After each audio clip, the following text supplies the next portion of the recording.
L'organisme humain fonctionne selon des logiques de cycles adaptatifs. À l'échelle cellulaire, ces cycles sont en grande partie régulés par la voie mTOR, un intégrateur central des signaux nutritionnels, mécaniques et hormonaux. Cette voie ne détermine pas seulement la croissance, elle conditionne l'équilibre entre anabolisme, réparation et longévité. Lors d'un entraînement de résistance, les contraintes mécaniques et métaboliques activent principalement mTOR complexe 1. Cette activation déclenche la synthèse protéique musculaire, favorise l'hypertrophie et soutient la récupération. L'élévation transitoire de l'inflammation locale qui accompagne l'effort n'est pas pathologique. Elle constitue un signal adaptatif nécessaire, indispensable à la reconstruction tissulaire. Cependant, lorsque l'activation de mTOR devient chronique et non pulsatile, notamment sous l'effet d'un apport calorique constant, d'un excès de protéines, d'une hyperinsulinémie ou d'un stress prolongé, le système change de nature. L'inhibition persistante de l'autophagie conduit alors à l'accumulation de protéines mal repliées, de mitochondries dysfonctionnelles et à l'augmentation d'une inflammation de bas grade systémique caractéristique du vieillissement métabolique. Les périodes de réduction volontaire du flux énergétique, qu'il s'agisse de restrictions caloriques modérées, de jeûne intermittent ou d'exercices d'endurance à faible intensité, activent des voies complémentaires, notamment AMPK, qui antagonise mTOR.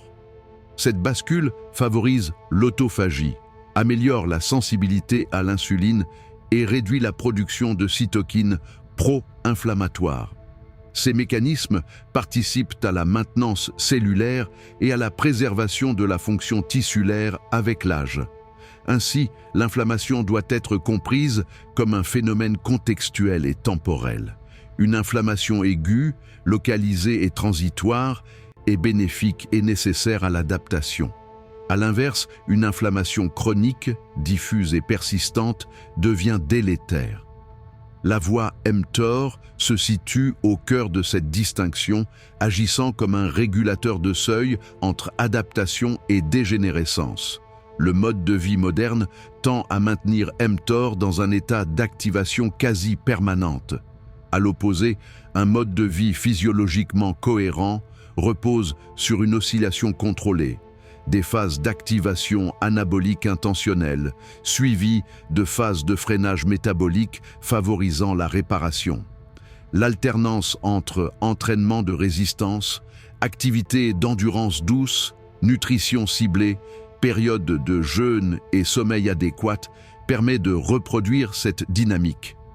À long terme, ce modèle n'optimise pas uniquement la performance physique.